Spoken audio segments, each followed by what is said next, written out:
dive into today's episode, I just want to remind you to hit that like button and subscribe to our channel.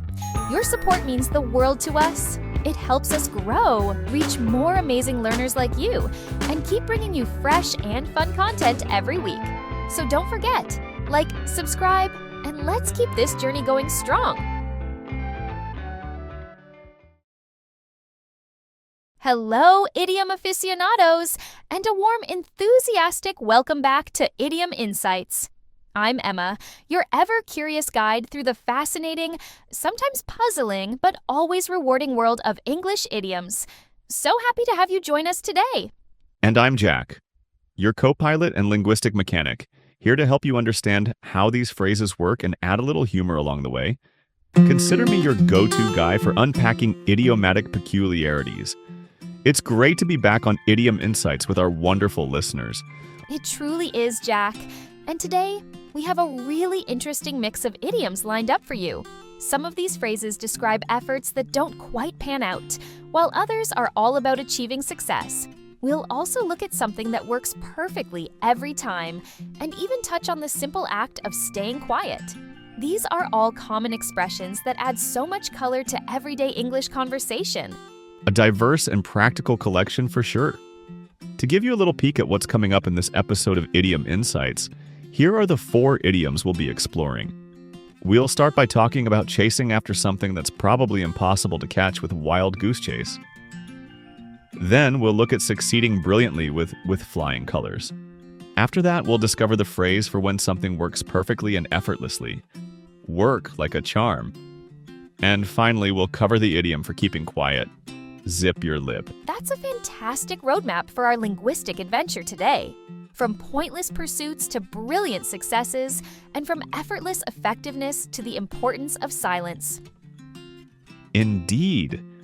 And before we get started on our exploration of these 4 intriguing idioms and really dig into their meanings and uses, a friendly reminder to you, our valued listeners.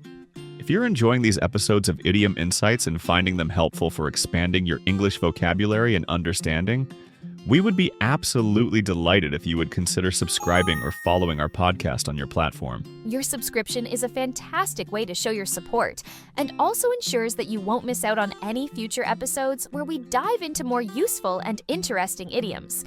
And if you have a moment, leaving a like or a quick rating on your platform is a simple but incredibly effective way to help other English learners discover Idiom Insights too. Thank you so much for your support. It truly means a lot to us. All right, Emma, shall we embark on our first linguistic pursuit, even if it might involve some futility? Let's do it, Jack. I'm ready to chase down the meaning of our first idiom. Excellent. Our very first idiom for today on Idiom Insights, as promised, is wild goose chase. Wild goose chase. This idiom paints a very clear picture, doesn't it? Trying to catch a wild goose sounds like a pretty difficult and likely unsuccessful task. And that's exactly what this idiom means: a search or pursuit that is pointless, futile, and likely to be unsuccessful, often wasting a lot of time, energy, or resources. That's a perfect explanation, Jack. It describes a situation where someone is trying to find something or someone or achieve something, but their efforts are completely wasted because what they are looking for doesn't exist, is impossible to find, or the goal is unattainable. It's a pursuit that leads nowhere productive. Think about trying to find a piece of information online that simply isn't published anywhere, or searching frantically for a lost item in places where you know it couldn't possibly be. Those are examples of a wild goose chase. It really highlights the wasted effort and frustration involved.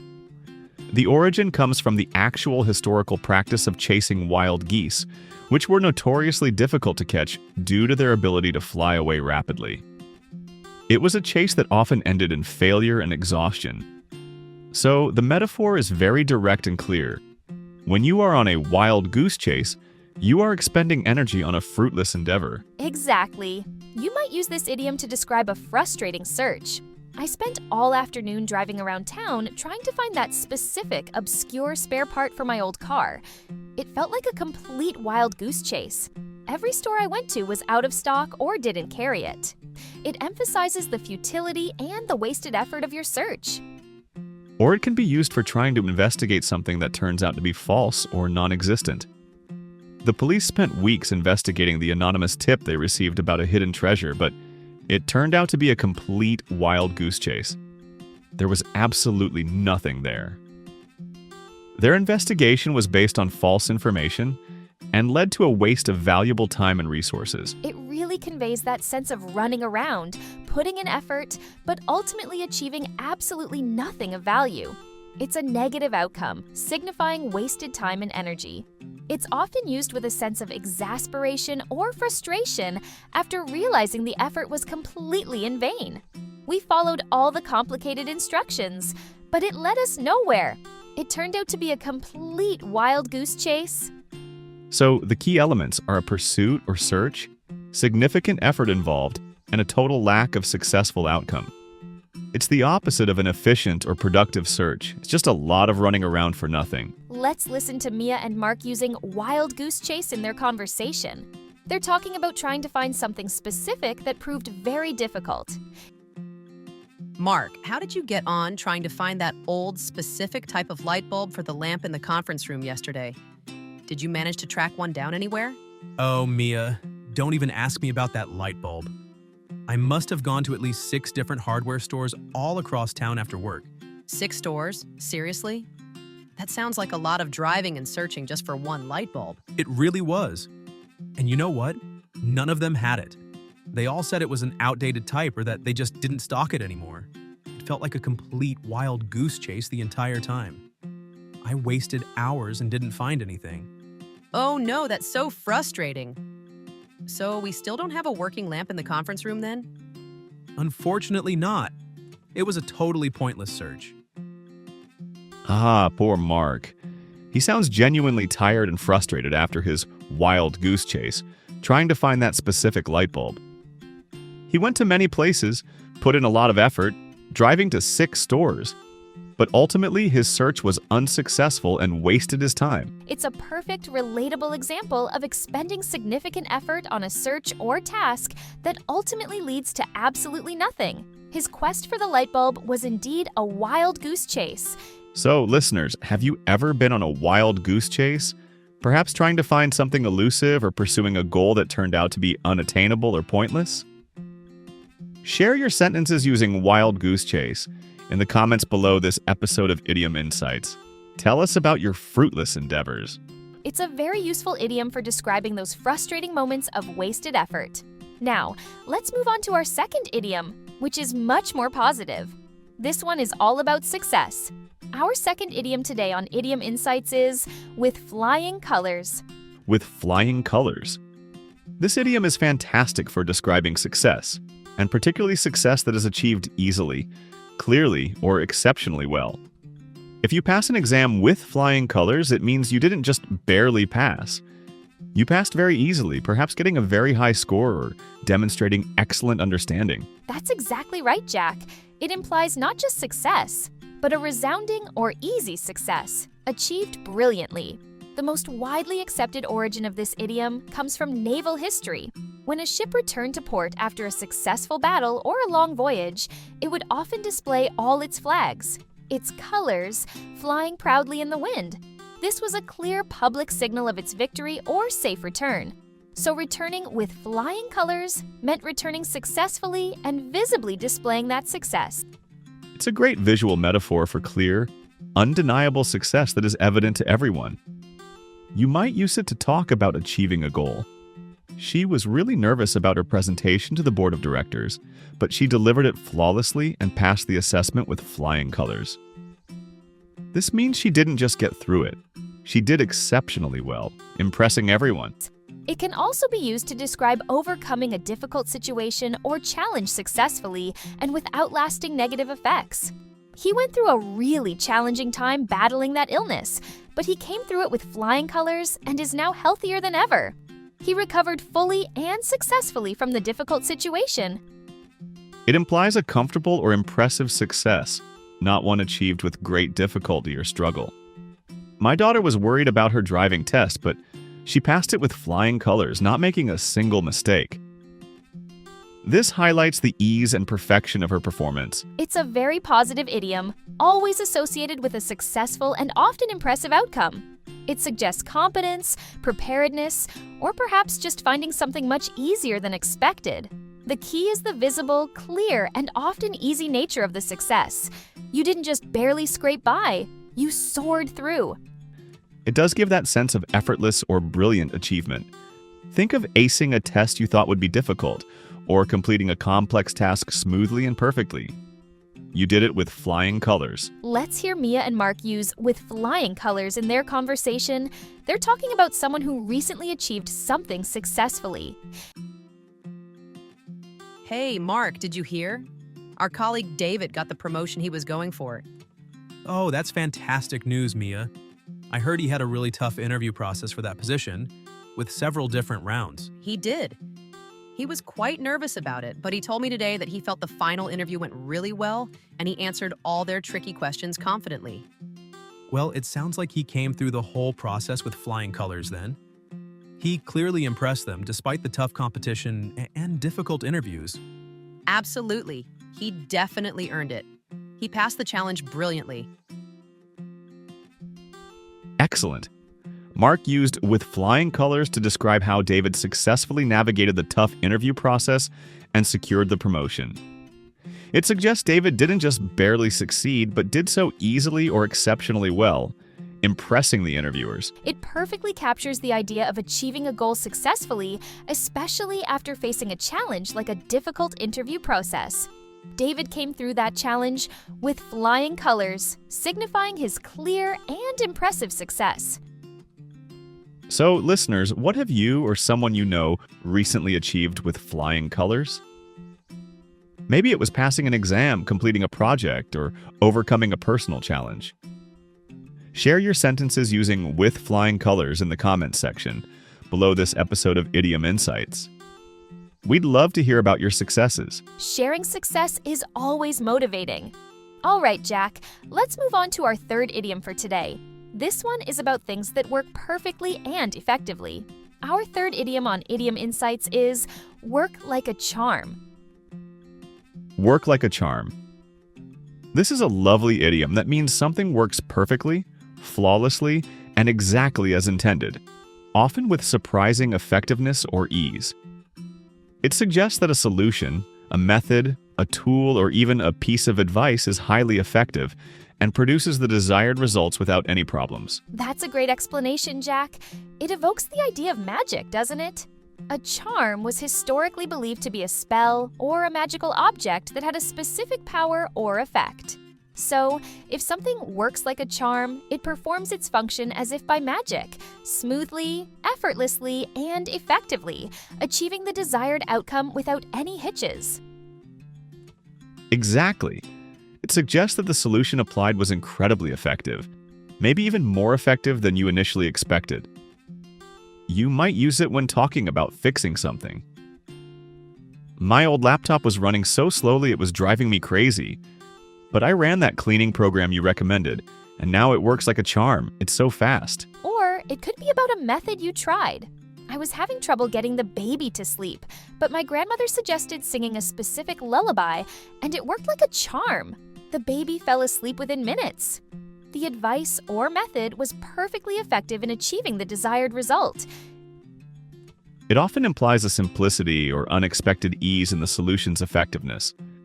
Sometimes you expect something to be complicated or difficult, but the solution you try just works flawlessly.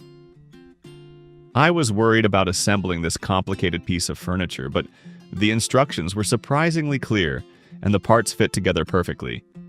It actually worked like a charm. It's a very positive idiom, used to express satisfaction or pleasant surprise at how well something functioned. It highlights the effectiveness and ease of the solution. It's the opposite of something being complicated, difficult, or ineffective. It really does emphasize that effortless perfection. You didn't have to struggle with it. It just did exactly what it was supposed to do, perfectly. Let's hear Mia and Mark use "work like a charm" in their conversation. They're discussing a solution to a problem that proved surprisingly effective. Mark, you won't believe it. That old printer in the corner?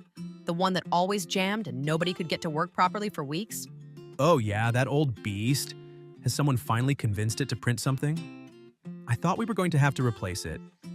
Well, Sarah from IT came by this morning, and she didn't do anything complicated, just pressed a few buttons on the side and unplugged it and plugged it back in carefully. Seriously?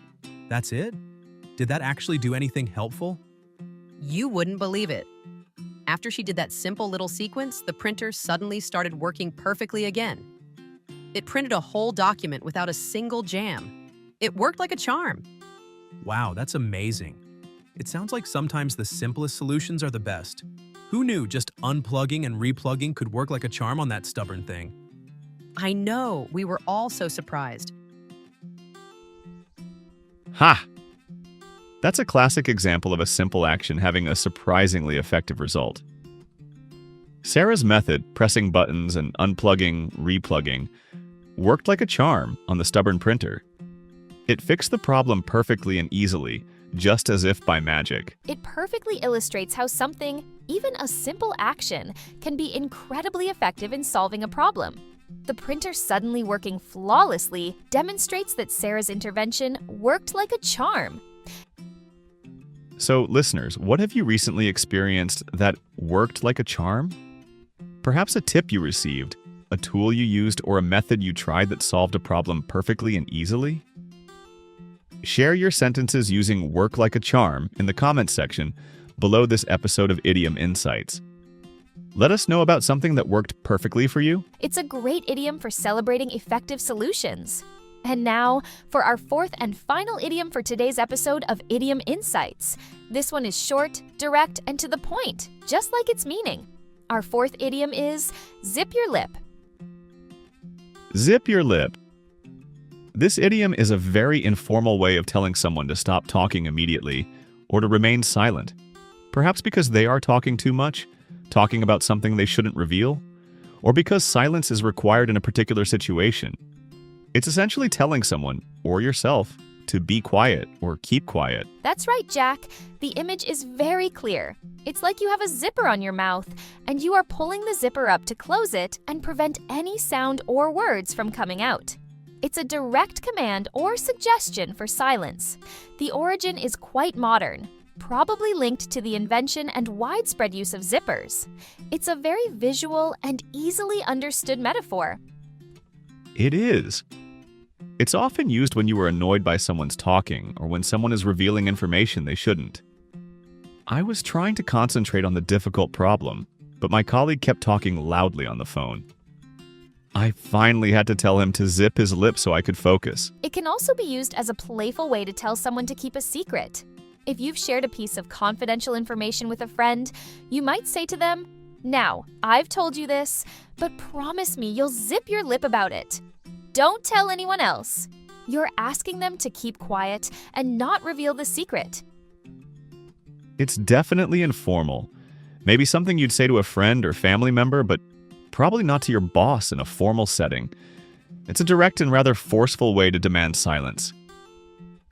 The librarian put her finger to her lips and whispered to the noisy students to zip their lip.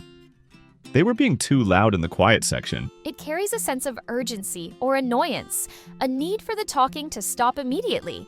It's much more direct than politely asking someone to be quiet. It's like saying, "Engage mouth zipper now." Exactly. It's that command for immediate silence. Let's hear Mia and Mark use zip your lip in their conversation. Mia has something she needs Mark to keep quiet about. Mark, you absolutely cannot tell anyone else this yet, okay? Promise me you won't say a word, not to anyone in the office, especially not to David. Whoa, okay, calm down, Mia. What's the big secret? You're making it sound really important. It is. I heard from a very reliable source that the company is planning a huge surprise party for the boss's 20th anniversary next month. It's supposed to be a total secret until the day before. A surprise party? That's cool. Okay, my lips are sealed. Seriously though, Mark, you really have to zip your lip about this. If it gets out, the surprise will be ruined, and the organizers will be really upset. Can I trust you completely? Absolutely, Mia. My lip is officially zipped. Consider me a vault of silence on this topic. Good. because I'm trusting you with classified information here. Perfect. Mia used zip your lip to emphatically tell Mark that he must keep quiet about the surprise party for the boss. She's asking him to keep the secret and not reveal the information to anyone, stressing the need for total silence on that specific topic. It perfectly captures the informal but direct nature of the idiom, used to ensure someone keeps confidential information quiet. Mark's response, "My lip is officially zipped," shows he understands and agrees to remain silent. And that brings us to the end of our 4 idioms for today on Idiom Insights. We've covered everything from pointless searches to brilliant successes, from things that work effortlessly to the simple act of staying quiet. We've certainly explored a varied and useful set of phrases. In this episode of Idiom Insights, we learned about a pointless search or pursuit being a wild goose chase, succeeding easily and brilliantly with flying colors, describing something that works perfectly as if it worked like a charm, and informally telling someone to be quiet by saying zip your lip. These are all fantastic idioms that you will hear used regularly in English conversations, movies, and TV shows. They add so much flavor and conciseness to the language. Don't be afraid to try using them yourself. Start small, maybe practicing in your head, writing sentences, or trying them out with a language exchange partner.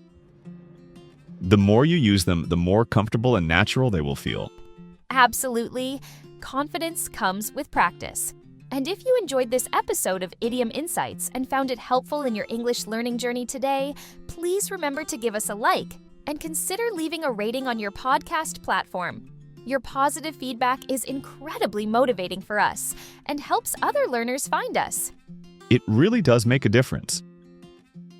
And to make sure you don't miss out on any future episodes where we'll explore more fun and useful English idioms, be sure to subscribe or follow Idiom Insights wherever you listen to podcasts. Thank you so much for joining us today. We truly appreciate your time and your enthusiasm for learning English. It's been a pleasure as always.